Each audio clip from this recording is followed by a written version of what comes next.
결혼식장에서 혼자가 된 신랑, 이제는 먼지투성이 창고에서 새로운 삶을 시작하려 한다면 믿으시겠습니까? 한 번의 파혼으로 모든 걸 잃은 남자, 그런데 그는 또다시 도전장을 내밀었습니다. 지혁은 남들이 비웃을지언정 맘대로 집이라는 이름을 붙인 인테리어 사업을 시작했습니다. 결혼식장에서 혼자가 된 굴욕 이후 지혁에게 남은 건 체면도 명예도 아니었어요. 오히려 모든 걸 잃고 난 뒤라서일까, 지혁은 오히려 단단한 눈빛으로 낡은 창고 한쪽을 치우고 도면을 펼쳐놓으며 또 다른 인생의 첫 단추를 꿰려 했습니다. 하지만 시작은 결코 순탄치 않았어요. 은호의 카페와 붙어있는 창고를 개조하다 보니 물건 반입을 할 때마다 카페 손님과 동선이 부딪혔습니다. 먼지와 소음은 불편을 불러왔고요.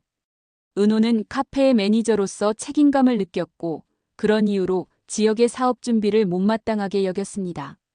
처음 며칠간은 참았지만 점심시간마다 들려오는 망치질 소리와 전동 드릴 소리에 은호의 인내심도 한계에 닿았어요. 카페 분위기를 다 망치려는 거냐는 은호의 눈빛은 차갑기만 했습니다. 지혁은 일일이 해명하지 않고 묵묵히 벽을 허물고 자재를 옮겼는데요. 지혁은 말로는 설득할 수 없다는 걸 이미 경험으로 알고 있었습니다. 파혼 이후 수많은 사람들이 지혁에게 조언을 늘어놓았지만 결국 누구도 지혁의 마음을 진정으로 이해하지 못했거든요. 오직 완성된 결과물로만 보여줄 수 있다고 그렇게 믿은 겁니다. 그런 지혁의 침묵을 은호는 다르게 해석했습니다. 변명도 사과도 없는 태도가 오히려 더 화를 돋웠어요. 은호는 지혁이 자신을 무시한다고 생각했습니다.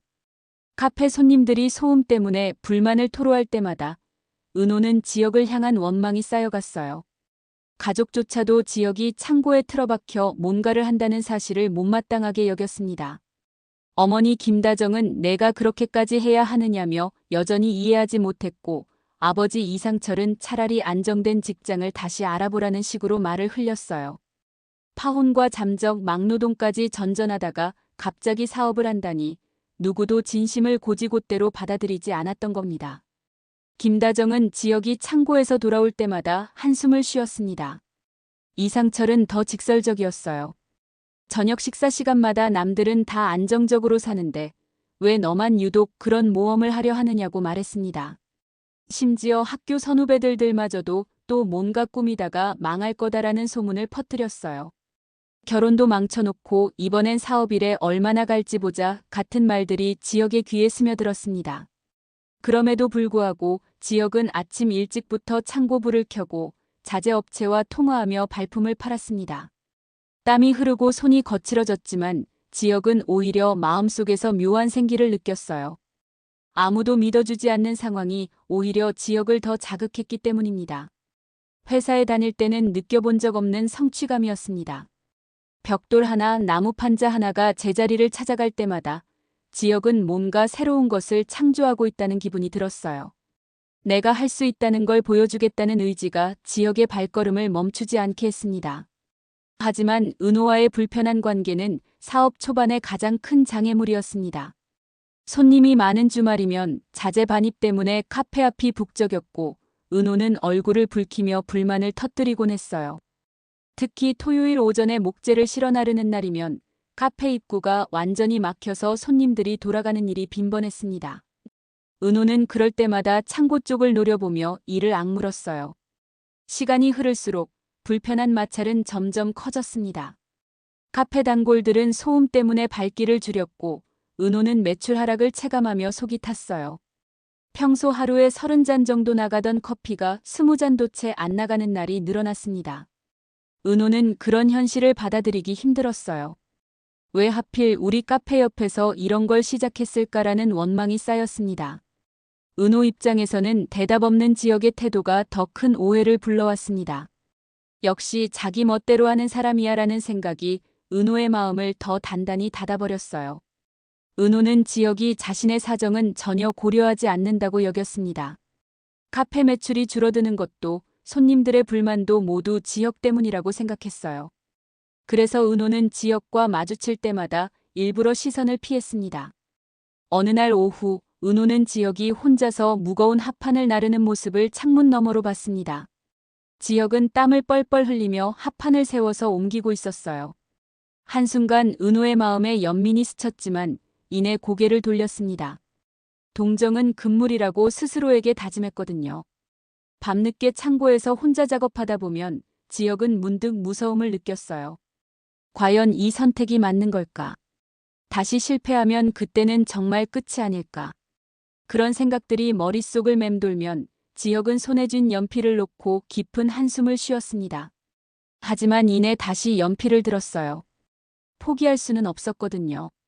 누구도 지혁의 편을 들어주지 않았고 심지어 가장 가까운 친구 성재조차도 차마 지혁의 계획에 쉽게 호응하지 못했어요.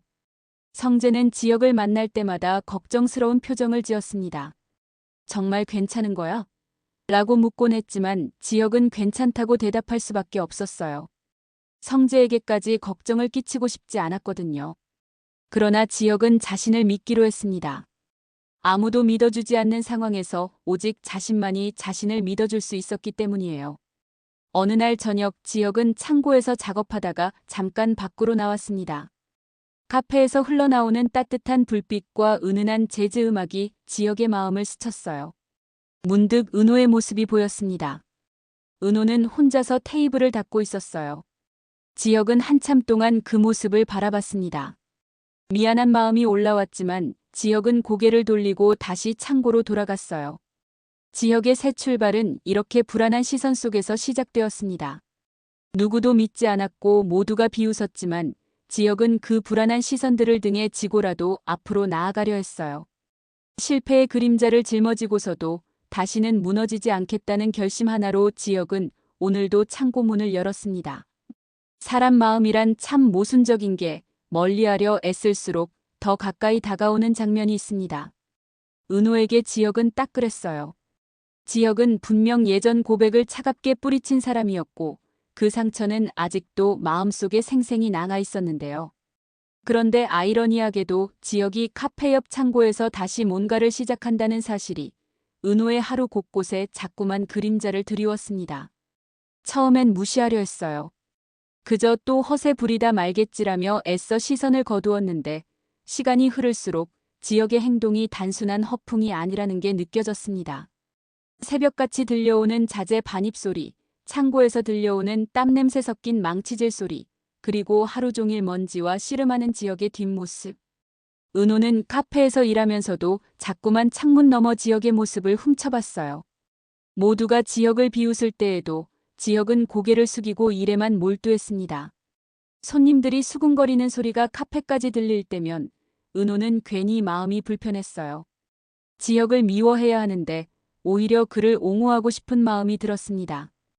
은호는 그런 모습을 외면하고 싶은데 눈길은 자꾸 그쪽으로 향하곤 했어요. 어느 날 아침 은호는 일찍 카페에 나와 준비를 하고 있었습니다. 그때 창고에서 혼자 무거운 자재를 나르는 지혁의 모습이 보였어요. 지혁은 땀을 뻘뻘 흘리면서도 포기하지 않았습니다. 합판을 떨어뜨리면 다시 들고 비틀거리면서도 끝까지 옮겼어요. 그 순간 은호의 가슴 한구석에서 뭔가가 꿈틀거렸습니다. 연민이었을까 아니면 다른 감정이었을까요? 은호의 일상도 편하지 않았습니다. 카페 매출은 공사소음 때문에 줄어들었고 손님들의 불만이 쌓이면서 은호는 신경이 곤두섰어요. 단골 손님이 요새 시끄러워서 커피도 맛없게 느껴진다고 투덜거릴 때면 은호는 어떻게 대답해야 할지 몰랐습니다. 사과하자니 지혁의 편을 드는 것 같았고 그렇다고 지혁을 탓하자니 양심이 찔렸거든요. 게다가 집에서는 동생 지강호가 엄마 속을 썩이고 있었고 은호 역시 가족의 짐을 함께 지느라 마음이 무거웠어요. 지강호는 여전히 방황하고 있었고 정순이는 그런 막내를 걱정하느라 잠도 제대로 못 자고 있었습니다.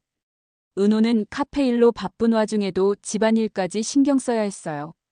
그래서 더욱 예민해져 있었는지도 모릅니다. 하루하루 버티듯 살던 와중에 카페 뒷문을 열다 잠든 지혁의 얼굴을 우연히 보게 된 겁니다. 그날 밤 늦게 은호는 카페 정리를 마치고 뒷문을 통해 나가려다가 창고 앞에 쓰러져 잠든 지혁을 발견했어요. 피곤에 찌든 얼굴은 예전처럼 차갑지 않았습니다. 그 순간 은호는 당황했고 왜인지 모르게 가슴이 두근거렸어요. 지혁의 손에는 여전히 연필이 쥐어져 있었고 바닥에는 삐뚤빼뚤한 도면이 펼쳐져 있었습니다. 은호는 한참 동안 그 모습을 바라봤어요. 깨워야 할지 그냥 가야 할지 망설이면서요. 결국 은호는 카페에서 담요 하나를 가져와 지혁에게 조용히 덮어주고 발을 돌렸습니다. 그 일이 있고 나서 은호는 더욱 복잡해졌어요. 머리로는 분명 경계해야 한다고 생각했습니다. 다시는 같은 상처를 겪지 않겠다는 다짐이 굳건했거든요. 하지만 마음은 자꾸만 배신했습니다. 지혁은 여전히 은호의 기억 속에 남아 있었고 단 한 번의 고백 거절이 지워지지 않았던 만큼 미련도 쉽게 사라지지 않았어요. 그래서일까요? 은호는 괜히 더 날카롭게 지혁을 대했습니다. 작은 실수에도 눈치를 주고 공사소음에도 과하게 화를 냈어요. 지혁이 자재를 나를 때 카페 앞이 막히면 은호는 일부러 더 크게 한숨을 쉬었습니다. 지혁이 사과하려고 다가오면 은호는 시선을 피하고 바쁜 척했어요. 성재의 존재도 은호의 감정을 더 복잡하게 만들었습니다. 성재는 언제나 묵묵히 곁을 지켜주었고 진심 어린 눈빛으로 은호를 바라봐 주었어요. 성재와 함께 있으면 마음이 편안했습니다. 성재는 은호의 힘든 상황을 이해해 주었고 위로의 말도 아끼지 않았어요. 그의 따뜻함은 분명 위로가 되었지만 이상하게도 마음속 깊은 곳까지 파고들지는 못했습니다. 지혁이 주었던 상처가 오히려 강렬한 흔적이 되었기 때문이었어요. 성재와 함께 있으면 편안했지만 지혁을 떠올릴 때 느껴지는 감정의 파동은 전혀 달랐습니다. 마치 잔잔한 호수와 거친 파도의 차이 같았어요. 성재는 잔잔한 호수였고 지혁은 거친 파도였습니다. 은호는 이 사실이 스스로도 납득되지 않아 더 괴로웠어요. 성재가 은호에게 고백했을 때 은호는 답을 주지 못했습니다. 성재의 진심을 모르는 건 아니었지만 마음 한구석에서 지혁이 자꾸만 떠올랐거든요. 은호는 성재에게 미안했어요. 이런 자신이 성재를 아프게 하는 것 같아서요. 하지만 거짓된 대답을 할 수도 없었습니다. 가족 문제 역시 은호의 마음을 흔들었어요. 아버지를 일찍 잃고 엄마와 동생을 지켜야 했던 지난 세월, 은호는 늘 강해야 했습니다. 집안의 기둥 역할을 해야 했거든요. 정순이는 은호를 믿고 의지했고 지강호도 누나인 은호에게 의존하는 경우가 많았어요. 그래서 은호는 자신의 약함을 드러낼 수 없었습니다. 그러나 지혁 앞에서는 왠지 모르게 그 강함이 무너지는 순간들이 많았어요. 어쩌면 그건 의지하고 싶다는 무의식이었을지도 모릅니다. 예전에 지혁에게 고백했을 때도 그런 마음이 있었던 것 같았어요. 누군가에게 기대고 싶다는 마음 말이죠. 그래서 더 싫었습니다. 자신의 마음이 다시 지혁에게 끌려간다는 사실이 다시 상처받을 수 있다는 두려움으로 이어졌거든요. 밤늦게 카페를 정리하던 어느 날, 은호는 창고 불빛을 몰래 바라보다가 혼잣말을 내뱉었습니다. 왜 또 이렇게 신경이 쓰이는 거야? 은호는 대답 없는 어둠 속에서 혼자 마음을 다잡아야 했어요. 하지만 은호의 시선은 여전히 창고 쪽에서 떠나지 않았습니다. 창고에서 새어나오는 노란 불빛이 은호의 마음을 자꾸만 흔들었거든요. 어떤 날은 지혁이 늦은 시간까지 일하는 모습을 보며 은호는 괜히 걱정이 됐어요. 제대로 먹고 있는지 너무 무리하는 건 아닌지. 그런 생각을 하는 자신이 싫었지만 어쩔 수 없었습니다. 마음이라는 게 머리로 통제되는 게 아니었거든요. 지혁의 모습을 볼 때마다 은호의 가슴은 미묘하게 흔들렸어요.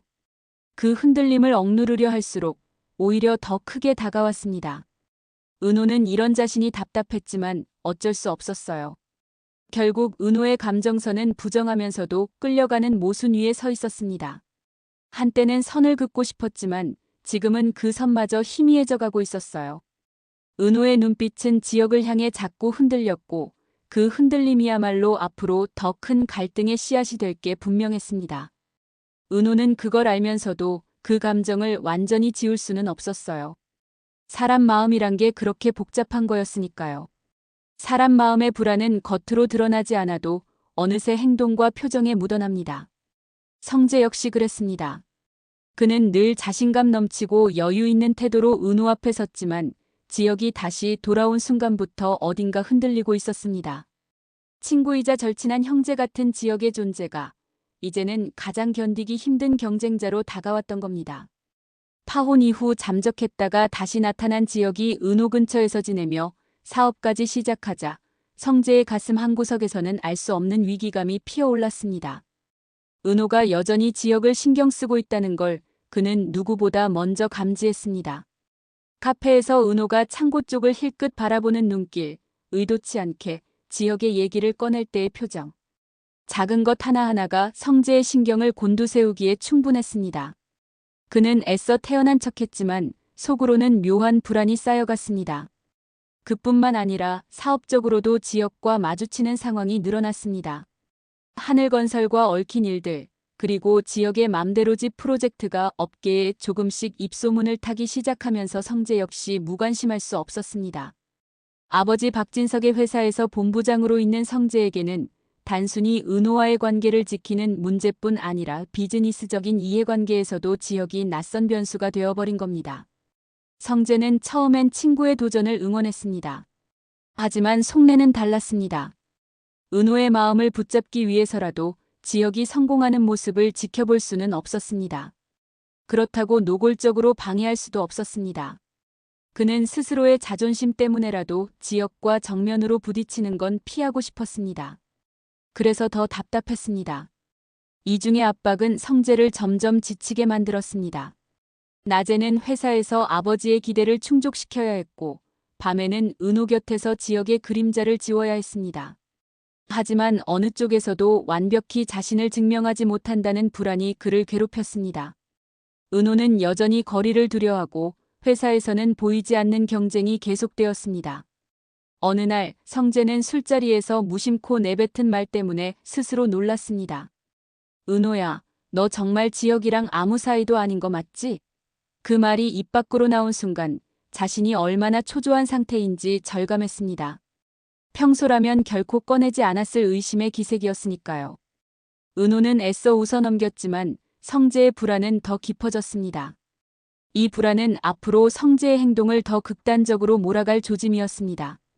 그는 은호를 향한 애정과 지역을 향한 경쟁심 사이에서 점점 균형을 잃어가고 있었고, 그 균열은 곧 눈에 보이는 갈등으로 터져나올 수밖에 없었습니다. 가족이란 언제나 힘이 되기도 하지만 때로는 가장 큰 짐이 되기도 합니다. 이상철에게는 지금이 바로 그런 시간이었습니다. 정년퇴직 후 새로운 길을 모색해보겠다고 자격증 공부를 시작했지만 현실은 냉혹하기만 했습니다. 책상 앞에 앉아 문제집을 펼치면 글자가 눈에 잘 들어오지 않았고 오랜만에 연필을 쥔 손은 자꾸만 떨렸습니다. 체력은 예전 같지 않았고 기억력도 예전 같지 않았습니다. 그럼에도 그는 가족에게 부담 주고 싶지 않아 매일 이른 새벽 조용히 공부를 이어갔습니다. 그러나 작은 좌절은 곧 커다란 무력감으로 번졌습니다. 모의 시험에서 연이어 떨어질 때마다 그는 스스로를 책망했고 내 나이에 무슨 공부냐는 자조가 입안에서 맴돌았습니다. 가족의 생계를 책임져야 한다는 의무감이 여전히 그를 짓누르고 있었지만 방법이 보이지 않았습니다. 이미 퇴직금은 지역의 결혼 준비로 크게 줄어들었고 재취업은 나이의 벽 앞에서 번번이 막혔습니다. 김다정은 남편을 바라보며 복잡한 감정을 느꼈습니다. 남편이 고생하며 살아온 세월을 누구보다 잘 알기에 안쓰러웠지만 동시에 속상함도 있었습니다. 지혁과의 갈등이 여전히 그녀의 가슴에 남아 있었고 그 문제를 매듭짓지 못한 채 집안 공기는 늘 무거웠습니다. 아들에 대한 서운함과 남편에 대한 안쓰러움이 동시에 교차하면서 김다정은 자꾸만 한숨을 내쉬었습니다. 가장 뼈아픈 건 서로를 위로해줄 수 없는 분위기였습니다. 이상철은 실패를 반복할수록 더 고집스러워졌고 가족들이 건네는 작은 조언마저 잔소리로 받아들였습니다. 김다정은 도와주고 싶었지만 괜한 말로 상처를 줄까 두려워 입을 다물곤 했습니다. 아이들 역시 자유롭지 않았습니다. 이수빈은 겉으론 밝고 당당했지만 집안 공기가 무거워질수록 불안감을 숨기지 못했습니다. 그래서일까요? 그녀는 더더욱 돈 많고 능력 있는 사람과 결혼해야 한다는 말을 입버릇처럼 반복했습니다.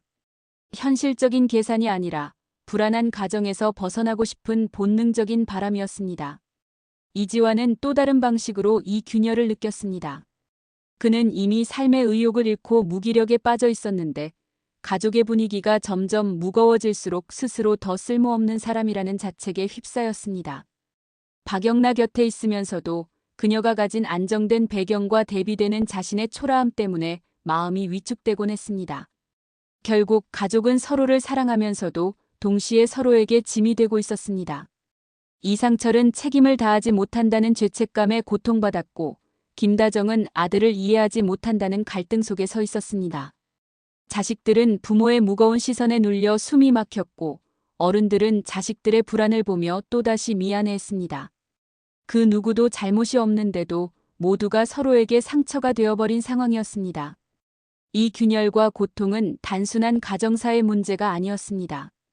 각자가 안고 있는 상처가 얽히면서 앞으로 더 큰 폭풍을 예고하고 있었습니다. 가족이라는 울타리가 무너질 위기에 서 있었고, 그 균열 속에서 누군가는 끝내 무너지고 누군가는 새로운 길을 찾아 나서야 했습니다. 화려한 날들 9화1위 보기는 여기까지입니다. 앞으로 지혁과 가족, 은호와 성재까지 얽히는 관계가 어떤 방향으로 흘러갈지 지켜봐야 할 것 같습니다. 파혼의 잔해 위에 올라선 한 남자의 망치질, 그 소리가 어디까지 닿을지 지켜봅시다. 영상이 흥미로우셨다면 구독과 좋아요 부탁드립니다.